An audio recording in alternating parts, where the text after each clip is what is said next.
నమస్కారం. శ్రీనిలయం కార్యక్రమానికి స్వాగతం.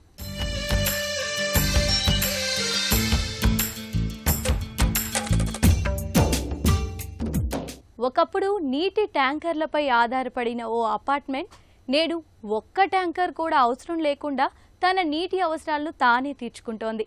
ఎండాకాలం వస్తే బోర్లు ఎండిపోవడం, వేల రూపాయలు ఖర్చు చేసి నీటిని కొనుగోలు చేయడం అక్కడ నివాసితులకు సాధారణ విషయమే. కానీ సమస్యలను చూసి చేతులెత్తేయకుండా శాస్త్రీయ ఆలోచనలతో ముందడుగు వేశారు ఆ అపార్ట్మెంట్ వాసులు. హైదరాబాద్లోని అనుహార్ పర్పుల్ ట్యూన్స్ అపార్ట్మెంట్ నివాసులు అమలు చేసిన ఈ వినూతన ప్రయోగం ఇప్పుడు ఎందరికో ఆదర్శంగా మారింది. హైదరాబాద్ మణికొండ పరిధిలో ఉన్న అల్కాపూర్ టౌన్షిప్ రోడ్ నెంబర్ 26 అనుహర్ పర్పుల్ ట్యూన్స్ అపార్ట్మెంట్ నివాసితులు ప్రతి వేసవిలోనూ నీటి కోసం తీవ్ర ఇబ్బందులు ఎదుర్కొనేవారు. ఎండాకాలం బోరు వట్టిపోవడంతో వాటర్ బోర్డు నీరే ఆధారమయ్యేది. దీంతో అన్ని అవసరాలకు ఈ నీరు సరిపోయేది కాదు. దాంతో నీటి కోసం వాటర్ బోర్డు ట్యాంకర్లపై ఆధారపడేవారు. కేవలం ఒక్క సంవత్సరంలోనే వాటర్ ట్యాంకర్ల కోసం దాదాపు 90,000 రూపాయలు ఖర్చు చేశారు. అపార్ట్మెంట్ అసోసియేషన్ ఒక శాశ్వత పరిష్కారాన్ని ఆలోచించింది. అయితే నీటి ఎద్దడిని శాశ్వతంగా అధిగమించడానికి శాస్త్రీయ పద్ధతిలో నిర్మించిన ఇంకుడు గుంతలు, భూగర్భ జలాల రీఛార్జ్ విధానం ద్వారా వారు ఇప్పుడు హైదరాబాద్ మొత్తానికి ఒక ఆదర్శంగా నిలిచారు. కేవలం మొక్కుబడిగా కాకుండా ఇంజనీరింగ్ నిపుణుల సలహాతో అపార్ట్మెంట్ ఆవరణలో శాస్త్రీయ పద్ధతిలో గ్రౌండ్ వాటర్ రీఛార్జ్ సిస్టమ్ని ఏర్పాటు చేశారు. బిల్డింగ్ టెర్రస్పై పడే ప్రతి వర్షపు నీటి బొట్టు వృధా కాకుండా పైపుల ద్వారా ఫిల్టర్ బెడ్స్ ఉన్న ఇంకుడు గుంతల్లోకి చేరేలా డిజైన్ చేశారు. దీనివల్ల వాన నీరు పూర్తిగా శుద్ధి చేయబడి నేరుగా భూగర్భంలోకి వెళ్తోంది. ఫలితంగా కేవలం కొద్ది నెలల్లోనే అపార్ట్మెంట్లోని ఎండిపోయిన బోర్వెల్స్లో నీటి మట్టం అనూహ్యంగా పెరిగింది. వర్షాకాలం ప్రారంభం కాగానే బోరు నీటిలో క్రమంగా భూగర్భ జలాలు పెరిగాయి. వట్టిపోయిన బోర్ ఫుల్లుగా పోస్తోంది. ఆ తర్వాత అపార్ట్మెంట్ వాసులు మరో వినూత్న ఆలోచనకు శ్రీకారం చుట్టారు. సాధారణంగా ప్రతి ఫ్లాట్లో వాడే వాటర్ ప్యూరిఫైర్ల నుంచి సగానికి పైగా నీరు వృధాగా బయటకు పోతుంటుంది. ఆ నీటిని ఒకే పైప్ లైన్కు అనుసంధానించి ఇంకుడు గుంతకు మళ్లించారు. దీంతో భూగర్భ జలాలు మరింత పెరగడానికి తోడ్పడింది. ఈ రెండు ప్రయోగాలతో అపార్ట్మెంట్ వాసులకు నీటి ఇబ్బందులు శాశ్వతంగా తొలగిపోయాయి. ఈ ఏడాది ఆశించిన స్థాయిలో వర్షాలు కురవకపోయినా నీటి అవసరాల కోసం ఒక్క ట్యాంకర్ను కూడా బుక్ చేసుకోవాల్సిన అవసరం రాలేదు. సమష్టి కృషి, సరైన ప్రణాళిక, శాస్త్రీయ ఆలోచన ఉంటే ఎంతటి నీటి సంక్షోభాన్నైనా అధిగమించవచ్చని అనుహర్ పర్పుల్ ట్యూన్స్ అపార్ట్మెంట్ నివాసితులు నిరూపించారు. వర్షపు నీటిని సంరక్షిస్తూ భూగర్భ జలాలను పెంపొందిస్తూ హైదరాబాద్ నగరానికి ఆదర్శంగా నిలిచారు. ఎండాకాలం ముగిసిపోయింది, వర్షాకాలం వచ్చేసింది. కానీ ఆశించిన స్థాయిలో వర్షాలు మాత్రం కురవడం లేదు. మరోవైపు భూగర్భ జలాలు రోజురోజుకు అడుగంటుతున్నాయి. బోర్లు ఎండిపోతున్నాయి. భవిష్యత్ తరాలకు నీటి భద్రత ఎలా కల్పించాలన్న ప్రశ్న ఇప్పుడు ప్రతి ఒక్కరి ముందుంది. ఇలాంటి పరిస్థితుల్లో వర్షపు నీటిని ఒడిసిపట్టే ఓ చిన్న ప్రయత్నం పెద్ద ఫలితాన్నిస్తుంది. అపార్ట్మెంట్ నివాసితులు శాస్త్రీయ పద్ధతిలో నిర్మించిన ఇంకుడు గుంతలతో జల సంరక్షణలో ఎలా విజయం సాధించారో ఇప్పుడు వారి మాటల్లో తెలుసుకుందాం. లాస్ట్ ఇయర్ మేము కొన్ని అడ్వైస్ తీసుకొని ఈ హార్వెస్టింగ్ అనేది ఫస్ట్ ఇనిషియల్గా మాకు బిల్డర్ ఇచ్చిన హార్వెస్టింగ్ ఒకటి ఉన్నది. మేమేమో ఐడియా చేసామంటే ఇక్కడ బోర్ దగ్గర కూడా వేస్తే ఇంకా కొంచెం అడ్వాంటేజెస్ వస్తాయని చెప్పేసి మేము కూడా ఈ harvesting 10 feets around 10 feets 11 feets depth and వెడల్పు ఒక 7-8 ఫీట్స్ తీసేసి లేబర్ తోటి మేము మొత్తం వర్క్ కంప్లీట్ చేసుకున్నాము. రియల్లీ గాడ్ గ్రేస్ ఇది చాలా హెల్ప్ అయింది ఈ ఇయర్. సో లాస్ట్ ఇయర్ వర్షాలకి ఈ వర్షాలన్నీ పూలైనవి. ఎలా పూలైనాయి అని నేను 2 ఐడియాస్ ఇస్తాను మీకు. ఒకటి, ఈ సెంట్రలైజ్డ్ పైప్ లైన్ అనేది మేము ఏమైతే వేసామో అది మొత్తము పైన ఉన్న టెర్రస్ సింగిల్ డ్రాప్ మొత్తము వచ్చేసి మన హార్వెస్టింగ్ పిట్లో పడుతుంది. సో 2 థింగ్స్ చేసాము. ఒకటి, పాత హార్వెస్టింగ్కి ఒక లైన్ కలిపాము, కొత్త హార్వెస్టింగ్కి ఈ మొత్తం లైన్ కలిపాము.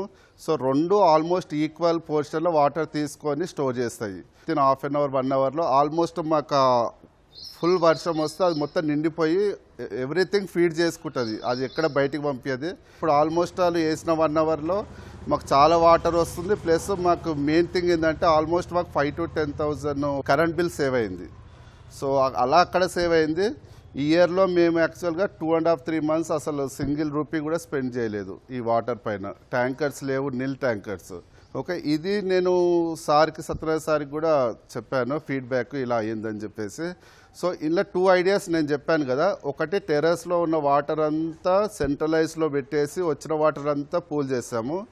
రెండోది, ఇంకొక గుడ్ ఐడియా ఏంటంటే మేము ఇక్కడ ఏదైతే మాకు ఉన్న ప్రతి ఒక్క మాది 20 ఫ్లాట్స్ టోటల్ 20 ఫ్లాట్స్లో ఉన్న ప్రతి ఒక్క ఆర్వో ఫిల్టర్ నుంచి రిజెక్ట్ అయిన వాటర్ని మొత్తం మేము బయటికి తీసుకొచ్చి ఆ ఉన్న వాటర్ని కూడా ఈ సెంట్రలైజ్డ్ హార్వెస్టింగ్ తీసుకొచ్చి ఎవ్రీ టైం 365 days 24/7 మీకు కంపల్సరీ ఎవ్రీ డ్రాప్ అందులోకి వెళ్తుంది.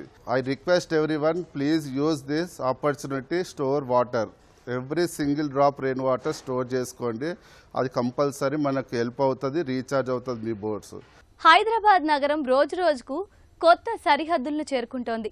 వందల కిలోమీటర్ల మేర విస్తరిస్తూ సరికొత్త రూపాన్ని సంతరించుకుంటోంది. ఔటర్ రింగ్ రోడ్ దాటి నగరాభివృద్ధి కొత్త దిశల్లో పరుగులు తీస్తోంది. ఉపాధి కేంద్రాలు, విద్యా సంస్థలు, ఆధ్యాత్మిక క్షేత్రాలు, వినోద ప్రాంగణాలు ఇవన్నీ కొత్త రియల్ ఎస్టేట్ స్పాట్లకు కేంద్రాలుగా మారుతున్నాయి. ముంబై హైవే నుంచి వరంగల్ రహదారి వరకు, విజయవాడ కారిడార్ నుంచి శ్రీశైలం, బెంగుళూరు, బీజాపూర్ జాతీయ రహదారుల వరకు హైదరాబాద్ తన పరిధిని మరింత విస్తరించుకుంటోంది. IIT Hyderabad, genome valley, AIIMS Bibinagar, medical device park, future city, fab city, Shamshabad విమానాశ్రయం వంటి అభివృద్ధి కేంద్రాలు కొత్త నివాస ప్రాంతాలకు ఊపిరిపోస్తున్నాయి. నేటి పెట్టుబడులు రేపటి అవసరాలకు భరోసాగా మారతాయనే ఆశతో నగరవాసులు ఓఆర్ఆర్ బయట ప్రాంతాల వైపు అడుగులు వేస్తున్నారు. మరి హైదరాబాద్ విస్తరణ ఏ దిశగా సాగుతోంది? ఏ ప్రాంతాలు భవిష్యత్ రియల్ ఎస్టేట్ గమ్యస్థానాలుగా మారబోతున్నాయి? ఈ ప్రత్యేక కథనంలో తెలుసుకుందాం.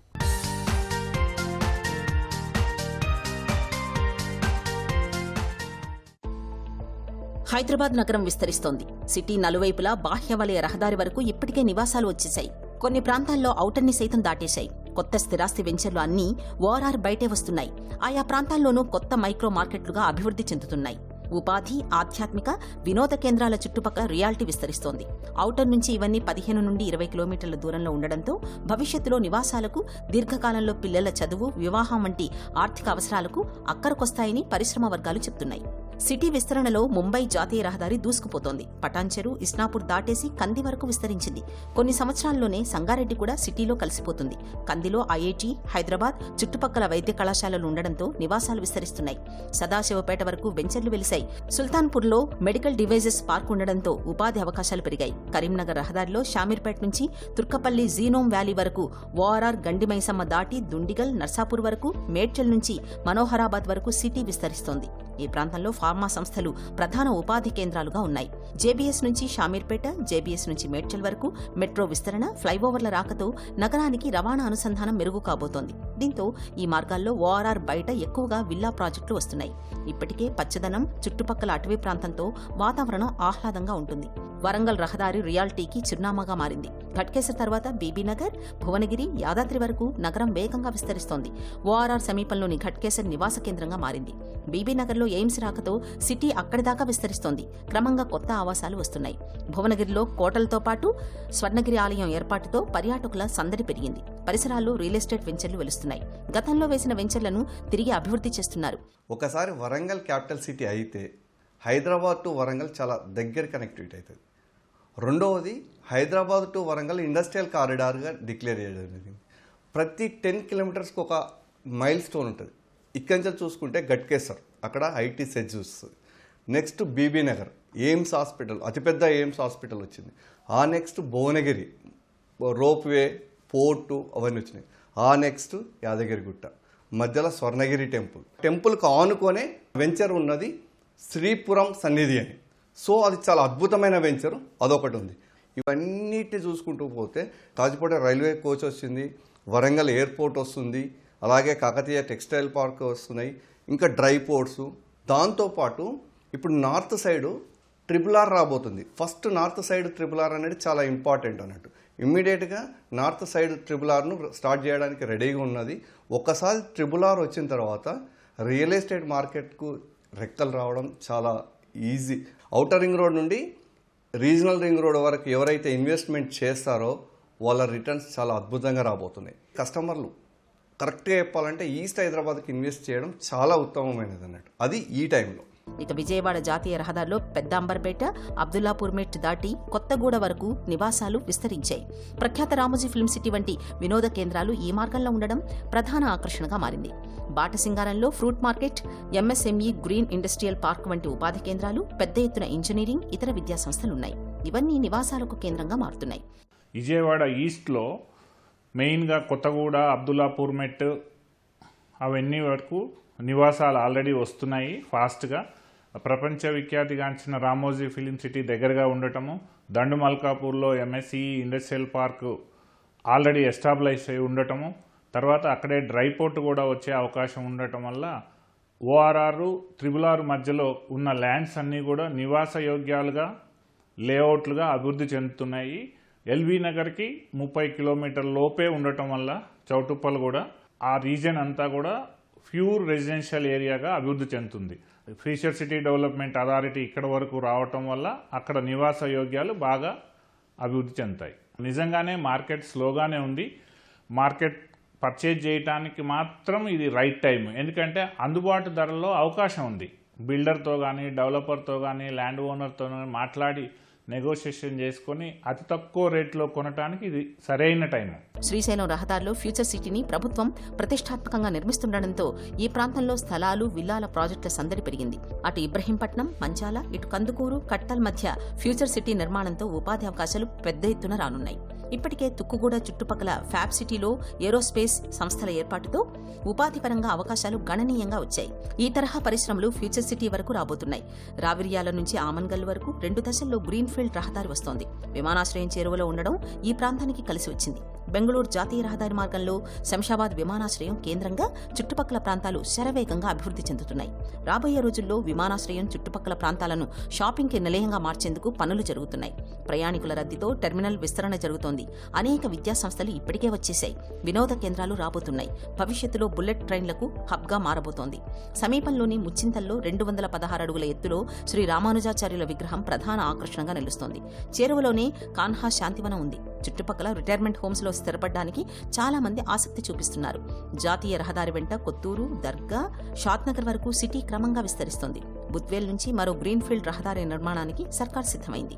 ఐటీ కేంద్రం చేరువగా ఉండడంతో బీజాపూర్ జాతీయ రహదారి వైపు చేవెళ్ల దాకా, కోకాపేట దాటి శంకరపల్లి వరకు నివాస కేంద్రాలు వేగంగా విస్తరిస్తున్నాయి. ఎక్కడ కొనాలి అనే సలహా అంటే both Bengaluru highway and Mumbai హైవేలో అటు జహీరాబాద్ వరకు, ఇటు జడ్చర్ల వరకు, షాద్నగర్లో ఎక్కడ ఇన్వెస్ట్ చేసినా కూడా మంచి రిటర్న్స్ వస్తాయని నేను ప్రగాఢంగా నమ్ముతున్నాను. షాద్నగర్ తీసుకుంటే ఇప్పుడు వచ్చే బుల్లెట్ ట్రైన్స్ కానివ్వండి, అది 8 లేన్ నుంచి 12 లేన్కి ఎక్స్పాన్షన్ కానివ్వండి, ఇవన్నీ కూడా ఫ్యూచర్లో కొత్త సిటీ డెవలప్ అవ్వడానికి షాద్నగర్కి చాలా ఎక్కువ స్కోప్ ఉంది. సో మన ఫ్యూచర్లో ఎవరైనా మిడిల్ క్లాస్ వాళ్ళు ఎస్పెషల్లీ ఇన్వెస్ట్ చేయాలి అనుకుంటే ఇది right time. Last 2.5 years real estate అంతగా లేదంటా ఉన్నారు, కానీ ఇప్పుడు రియల్ ఎస్టేట్ తీసుకుంటే చాలా మంచిగా పికప్ అవుతూ ఉంది. సో ఈ విధంగా రియల్ ఎస్టేట్లో ఇన్వెస్ట్ చేసుకునే వాళ్ళకి, ఎస్పెషల్లీ ఓపెన్ ప్లాట్స్లో ఇన్వెస్ట్ చేసుకునే వాళ్ళకి యోచిత తరపున మేము రిక్వెస్ట్ చేస్తున్నాం, ఇది right time. So both Mumbai highway and Bengaluru హైవేలో మీరు మంచి ఇన్వెస్ట్ చేయండి. మేము రీసెంట్గా కూడా షాద్నగర్ దగ్గర ఒక మంచి ప్రాజెక్ట్ స్టార్ట్ చేసాం. రీజనల్ రింగ్ రోడ్ ఇప్పుడు ట్రెండింగ్ అంటే రీజనల్ రింగ్ రోడ్.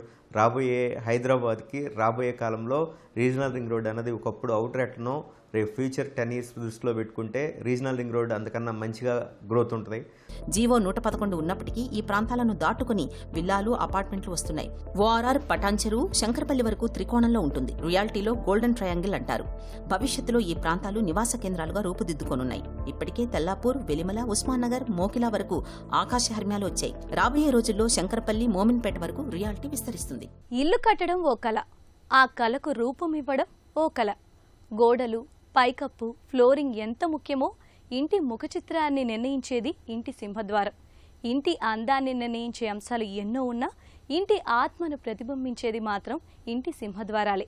నేటి ఆధునిక యుగంలో ఎన్నో రకాల మెటీరియల్స్ అందుబాటులో ఉన్నప్పటికీ అల్యూమినియంకు ఉన్న ప్రత్యేకత మాత్రం ఏమాత్రం తగ్గడం లేదు. ఇంటికి ఎలాంటి అందాన్ని ఇస్తాయి, వాటి ప్రత్యేకతలేంటి అనే విశేషాలు శ్రీనిలయం గృహశోభలో తెలుసుకుందాం.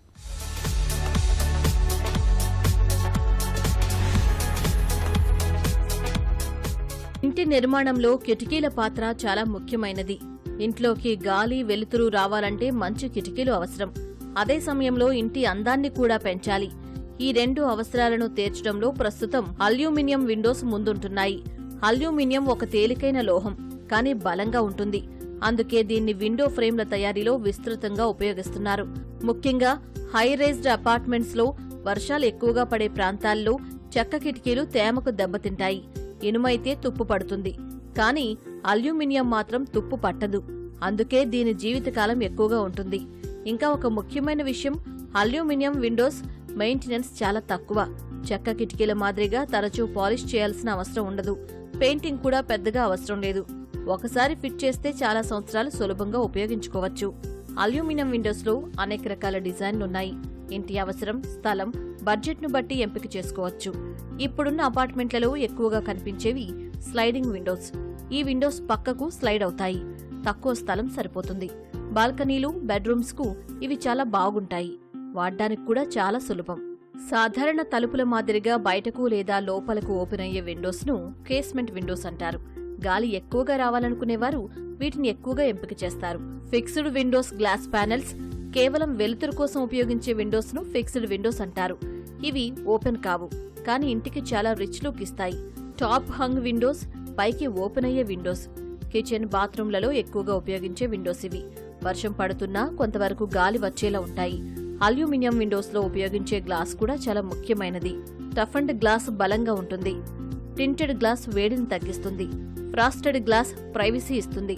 అలాగే డబుల్ గేజ్డ్ గ్లాస్ ఉపయోగిస్తే బయట శబ్దం కూడా తక్కువగా వినిపిస్తుంది. ఆధునిక ఆర్కిటెక్చర్లో ఇవి ఒక భాగంగా మారిపోయాయి. అల్యూమినియం విండోస్ కొనుగోలు చేసే ముందు కొన్ని విషయాలు తప్పనిసరిగా చెక్ చేయాలి. ఫ్రేమ్ మందం బలంగా ఉందా? గ్లాస్ క్వాలిటీ ఎలా ఉంది? లాకింగ్ సిస్టమ్ సేఫ్గా ఉందా? వాటర్ ప్రూఫింగ్ సరిగా ఉందా? వంటి అంశాలను పరిశీలించాలి. అలాగే మంచి బ్రాండ్ను ఎంపిక చేసుకోవడం చాలా ముఖ్యం. నాణ్యమైన ఫిట్టింగ్స్ ఉంటే విండోస్ ఎక్కువ కాలం మన్నుతాయి. అందం, మన్నిక, భద్రత ఈ 3 లక్షణాలు కలిసినప్పుడే ఒక మంచి విండో అనిపిస్తుంది. ఆ లక్షణాలన్నీ కలిగి ఉండడంతో అల్యూమినియం విండోస్ కు ఇప్పుడు భారీ డిమాండ్ ఏర్పడింది. మీ ఇంటి డిజైన్ కు తగ్గట్టు సరైన విండోస్ ఎంపిక చేసుకుంటే ఇంటి అందం మరింత రెట్టింపు అవుతుంది. ఈ విండో అంటే జనరల్గా 4x4, 4x6 are maximum 8 feet height వాడేవారు. ఇప్పుడు లాస్ట్ 4 years నుంచి ఏమైందంటే ఆర్కిటెక్చరల్ డిజైన్లో అంతా చేంజెస్ వచ్చాయి. ఇప్పుడు అంతా floor to ceiling heights window అడుగుతున్నారు. 12 feet, 14 feet కూడా వెళ్తున్నారు. ఎక్కువ ఫ్లోర్ హైట్ తీసుకుని ఒక 1.5 feet డక్టింగ్ పెట్టి మిగిలిందంతా కూడా ఫ్లోర్ టు సీలింగ్ అడుగుతున్నారు వితౌట్ జాయింట్. అప్పుడే విండోకి లుక్ వస్తుంది. ఇప్పుడు ఏంటంటే ఆర్కిటెక్చర్లో చాలా లేటెస్ట్ డిజైన్స్లో కలర్ ఈజ్ వెరీ ఇంపార్టెంట్. ఈ విండో కలర్స్ కూడా వాళ్ళ మెయిన్ డిజైన్ కలర్ స్కీమ్కి మ్యాచ్ అవ్వాలి కాబట్టి డిఫరెంట్ కలర్స్ కావాలి. అదే అల్యూమినియంలో అయితే 200 కలర్స్ ఉంటాయి పౌడర్ కోటెడ్లో. సార్ అల్యూమినియం అనేది వన్ ఈజ్ మెటీరియల్ రస్టింగ్ అనేది ఉండదు. ప్లస్ దాన్ని పౌడర్ కోటింగ్ కానీ ఎనడైజ్డ్ చేయటం వలన మంచి లుక్ వస్తుంది.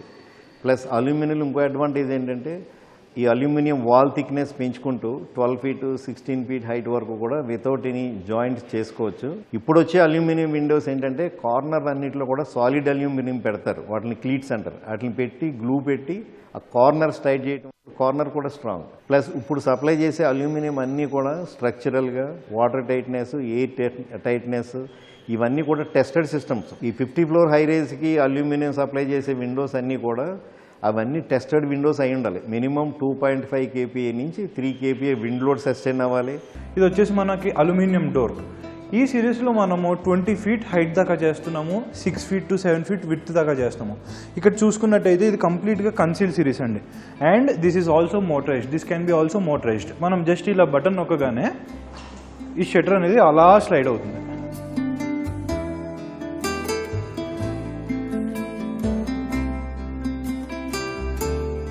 అండ్ ఇక్కడ చూస్తే ఇక్కడ ఫ్లోరింగ్లోకి మనం ఈ సిస్టమ్ని కూర్చోబెట్టుకోవచ్చు అనమాట. ఇక్కడ మనకి ఏదైతే మార్బుల్ ఉంటుందో ఇక్కడ కూడా ఆ మార్బుల్ వేసుకుని మనం ఫ్లాట్ ఫుట్ చేసుకోవచ్చు ఇక్కడ. అండ్ వాటర్ అంతా కూడా బయట నుంచి లోపలికి వెళ్ళి డ్రైనేజ్ ద్వారా బయటికి వెళ్ళిపోతాయి. యూజువల్గా ఇవన్నీ కూడా మనకి ఏదన్నా హ్యూజ్ ల్యాండ్స్కేప్స్ లాంటివి ఉన్నప్పుడు మనకి గ్లాస్ ఎక్కువ కనిపించాలి, నాకు ప్రొఫైల్ తక్కువ కనిపించాలి అన్నప్పుడు ఈ ప్రొఫైల్ అనేది చాలా బాగుంటుంది అనమాట. సో ఇది వచ్చేసి మన ఫోల్డింగ్ డోర్ అండి. ఇది మనం యూజువల్గా ఎక్కడ వాడతామంటే ఏదన్నా ఒక పెద్ద రూమ్ ఉండి దాన్ని మీరు పార్టీషన్ చేద్దాము, నాకు 100% ఓపెనింగ్ కావాలన్నప్పుడు ఈ సిరీస్ అనేది చాలా బాగా ఉపయోగపడుతుంది. సో దీన్ని మనం ఇలా యూజ్ చేసుకోవచ్చు అనమాట. ఇది ఒకటే ఓపెన్ చేసుకుని మీరు డైలీ అటు ఇటు వెళ్ళడానికి చాలా యూజ్ చేసుకోవచ్చు. And if there is any huge gathering in your house, just ఇలా పైకి తిప్పి ఇలా అన్నామంటే ఇది ఇలా ఫోల్డ్ అయిపోతుంది అనమాట. బబుల్ గ్యాస్కెట్ ఉంది చూసారా? ఈ గ్యాస్కెట్ వల్ల మనం ఇక్కడ ఫింగర్ లోపల పెట్టినా కూడా ఏమీ కాదు. ఇదిగోండి ఈ సిరీస్లో ఏంటంటే మనకి ఇన్సైడ్ మెష్ షట్టర్స్ ఇలా వస్తాయి అనమాట, డబుల్ ఓపెన్ మెష్ షట్టర్స్ వస్తాయి. మధ్యలో గ్రిల్ కావాలి, సెక్యూరిటీ కావాలనుకున్న వాళ్ళకి ఇది చాలా మంచి ఆప్షన్ అనమాట. మధ్యలో గ్రిల్ వస్తుంది అండ్ ఇలా అవుట్వర్డ్ ఓపెన్గా కూడా మీరు యూజ్ చేసుకోవచ్చు. జస్ట్ అలా ఓపెన్ చేసేసి ఈ మెష్ షట్టర్ వేసేసారంటే ప్రాపర్ వెంటిలేషన్ అండ్ గాలి అది కూడా లోపలికి వస్తూ ఉంటుంది అనమాట. ఇది యూజువల్గా మనకి విలాస్లో ఎక్కువ తీసుకుంటున్నారు, ఎందుకంటే అవుట్ సైడ్ హైదరాబాద్ అవుట్స్కర్ట్స్లో థెఫ్టింగ్ ఇష్యూస్ ఉంటాయని చాలామందికి ఏంటంటే బ్రెయిన్లో ఉండిపోతుంది. అవన్నీ పోగొట్టడానికి మనం మధ్యలో గ్రిల్ కూడా ఇస్తున్నాం. ఇప్పుడు నేను మీకు చూపించే ప్రోడక్ట్ వచ్చేసి రెన్సన్ అండి, బెల్జియం ప్రోడక్ట్. దీని పేరు రెన్సన్ ఫిక్స్ స్క్రీన్. సో ఇక్కడ చూసుకున్నట్టయితే మనకి రిమోట్ ఉంటుంది. ఈ రిమోట్తో మనం ఇలా అనగానే స్క్రీన్ అనేది కిందకు వస్తుంది. ఇది యూజువల్గా మనం ఎక్కడ వాడతామంటే ఏదన్నా పెద్ద పెద్ద డోర్స్ కానీ విండోస్ కానీ ఉన్నప్పుడు మనకి మెష్ ప్రొవిజన్ అనేది ఉండదు. మెష్ ప్రొవిజన్ లేనప్పుడు ఈ సిరీస్ అనేది విండో లోపల కానీ విండో బయట కానీ ఎక్స్టీరియర్లో కూడా మీరు పెట్టుకోవచ్చు. ఇల్లు, ఇళ్ల స్థలాలు, అపార్ట్మెంట్ కొని ముందుగా వాస్తును పరిశీలిస్తుంటారు. మరి ప్రేక్షకులు అడిగిన ప్రశ్నలకు వాస్తు నిపుణుల మాటల్లో సమాధానాలు తెలుసుకుందాం.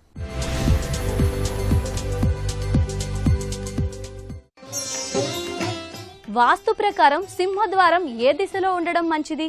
ఈస్ట్ రాజవీధి ఉందనుకోండి, వీళ్ళకి నక్షత్ర రీత్యా, రాశి రీత్యా, పేరు వాళ్ళ రీత్యా ఈస్ట్ వైపు కాకుండా నార్త్ వైపు ఉందనుకోండి, వచ్చిందనుకోండి, అసలు లెటెస్టే ఇక్కడ ప్రధాన ద్వారం పెట్టచ్చా అనేటువంటిది మొట్టమొదటిగా ఒక క్వశ్చన్. ఇక్కడ ప్రధాన ద్వారం పెట్టి 2 వైపులా 2 విండోస్ పెట్టి ఇక్కడ ఓన్లీ నేను ఒక ఉపద్వారం పెట్టుకుంటాను రాజవీధికి ఎదురుగా అనేటువంటిది చాలామందికి ఒక అపోహ ఉంటుంది. ఎప్పుడూ కూడా అలా చెయ్యకూడదు. రాజవీధి ఏదైతే ఉందో, రాజవీధి అంటే ఏంటి, ఈ ప్లాటులో ఇల్లు కట్టినప్పుడు మనం ప్రధాన ద్వారం ఏదైతే ద్వారబంధం పెడతామో అక్కడ గడప దగ్గర నుంచి చూస్తే రాజవీధి కనపడాలి, అంటే వీధి కనపడాలి. అది ఏ దిక్కుకు చూస్తుంది? ఇప్పుడు మనం ఈస్ట్ నుండి వెస్ట్కు నడుస్తున్నాం కాబట్టి మనం ఇది ఈస్ట్ ఫేసింగ్ అవుతుంది, అంటే ఇల్లు ఏం చూస్తోంది? ఈస్ట్ ఫేసింగ్ చూస్తోంది. ఇక్కడ ప్రధాన ద్వారము అనేటువంటిది మనం ఇక్కడే ఎందుకు పెట్టాం? ఎనీ రూమ్ వాస్తు ప్రకారం మనకి ఈస్ట్ అంటే ఏంటి, ఇక్కడ మిడిల్లో కూడా ఉచ్చస్థానమే, ఇది ఉచ్చస్థానమే. నేను ప్రధాన ద్వారం ఇక్కడ పెట్టుకుంటాను అని చెప్పేసి అనుకోవచ్చు. ఇక్కడ ప్రధాన ద్వారం ఇక్కడంటే ఈ మొత్తం స్థల పదానికి ప్రధాన ద్వారం అని అర్థమా, లేకపోతే మీరు డిజైనింగ్ చేసేటువంటి మొదట్లో డ్రాయింగ్ రూమ్కి మిడిల్లో అని అర్థమా అనేటువంటిది మొట్టమొదట చూసుకోవాలి. అంటే ఎందుకు ఇదంతా చెప్తున్నాను అంటే, ఇప్పుడు ప్రధాన ద్వారము అనేటువంటిది ఎప్పుడైతే మిడిల్లో పెట్టామో అంటే ఇది మొత్తం హౌస్, ఈ హౌస్కి ప్రధాన ద్వారం ఎప్పుడైతే మిడిల్లో పెట్టామో ఇహ మనకి కిచెన్ అనేటువంటిది ఇక్కడ డిజైన్ చేసినప్పుడు ఇదంతా డ్రాయింగ్ రూమ్ అవుతుంది, ఇదంతా డ్రాయింగ్ రూమ్ అవుతుంది. ఈ డ్రాయింగ్ రూమ్ అనేటువంటిది కనుక సెగ్రిగేట్ చేసినప్పుడు, సరే ఇక్కడ పూజ ఇచ్చిన ఇదంతా కూడా సెగ్రిగేట్ చేసినప్పుడు డ్రాయింగ్ రూమ్లో ఈ మొత్తం భాగానికి ఇది తూర్పు ఆగ్నేయం అవుతోంది. చాలా జాగ్రత్తగా ఇక్కడ చూసుకోవాలి. ఇక్కడ ఈ మొత్తం భాగానికి తూర్పు ఆగ్నేయం అనేటువంటిది అధమం, పొరపాటున కూడా ఇక్కడ పెట్టకూడదు. ఇది ఎప్పుడు పెట్టుకోవాలి? మళ్ళీ ఇక్కడ మొత్తం సెగ్రిగేట్ చేయాలి. అంటే మీకు మిడిల్ డోర్ కనుక పెట్టేటట్లయితే ఇది కిచెన్ తీసుకోవాలి, తర్వాత మిడిల్ డోర్ పెట్టుకోవాలి, తర్వాత మళ్ళీ వాల్ తీసుకోవాలి, తర్వాత మళ్ళీ ఇంకో రూమ్ తీసుకోవాలి. అప్పుడు ఇది యాక్సెప్టెడ్. ఎప్పుడైతే ఈ వాల్ ఉండదో ఈ మొత్తాన్ని కలిపి కన్సిడర్ చేయాల్సి వస్తుంది. అది ఎప్పుడు తూర్పు ఆగ్నేయం అవుతుంది. అందరూ కామన్గా చేసేటువంటి మిస్టేక్ ఇదే. డిజైనింగ్లో చాలా జాగ్రత్తగా చూసుకోవాలి. మిడిల్ ద్వారమైనా అంటే మధ్య ద్వారమైనా, లేకపోతే డ్రాయింగ్ రూమ్లో మనం ఇచ్చేటువంటి ఆ యొక్క విడ్త్కి అంటే సౌత్ నుండి నార్త్కి మనం తీసుకునేటువంటి విడ్త్లో మధ్య ద్వారమైన రెండూ ఉచ్చస్థానాలే. కాకపోతే ఇక్కడ మధ్యలో పెట్టేటువంటి ద్వారబంధం ఎప్పుడైతే పెడుతున్నామో దాని పక్కన డిఫరెన్షియేట్ చేయాలి ఏరియాని. అంటే సెగ్రిగేషన్ లేకుండా మనం ఇట్లా మొత్తం స్థలానికి మొత్తం ఇంటికి మధ్యలో పెట్టుకోకూడదు. ఎందుకంటే మధ్యలో ఇలా వాల్ లేనప్పుడు ఈ మొత్తం రూమ్కి ఇది తూర్పు ఆగ్నేయం అవుతుంది, అధమస్థానం. కాబట్టి చాలా జాగ్రత్తగా ఉండాలి. అధమస్థానంలో ప్రవేశ ద్వారం భార్యకి ఇబ్బంది, ఇంటి గృహిణికి ఇబ్బంది. అధమస్థానంలో ఎప్పుడైతే పెట్టామో దానివల్ల ఆయుష్ తగ్గుతుంది. ఇంటి గృహిణికి చాలా జాగ్రత్తగా ఉండాలి. అదేవిధంగా ఎప్పుడైతే ఇది పెట్టామో దీనికి తగ్గట్టుగా మొత్తం డిజైన్ కూడా దీనికి తగ్గట్టుగానే తీసుకోవాలి. అంటే ఇదే అలైన్మెంట్లో రూములు ఉండాలి. మళ్ళీ ఈ రూమ్ అనేటువంటిది పెంచుకొని ఈ విధంగా చేసుకోకూడదు. సో ఇలా ప్రతిదీ కూడా మధ్యద్వారం బంధం పెడితే ఒక రకమైన డిజైను, మధ్యద్వారం బంధం పెట్టకుండా ఈ యొక్క ఉచ్చలో 2 విండోస్ పెట్టి ఈ విధంగా ఇచ్చినప్పుడు ఒక డిజైను అనేటువంటిది ఉంటుంది. ఇలా పెట్టినప్పుడు ఆ డిజైన్ చేయకూడదు, ఇలా పెట్టినప్పుడు ఆ డిజైన్ చేయకూడదు. ఇలా చాలా జాగ్రత్తగా చూసుకుని మాత్రమే మనం ఇంటి ప్లానింగ్ అనేటువంటిది కన్ఫర్మ్ చేసుకోవాలి. ఇది నేటి శ్రీనిలయం. మరికొన్ని తాజా అంశాలతో వచ్చే వారం మళ్ళీ కలుద్దాం. అంతవరకు సెలవు. నమస్తే.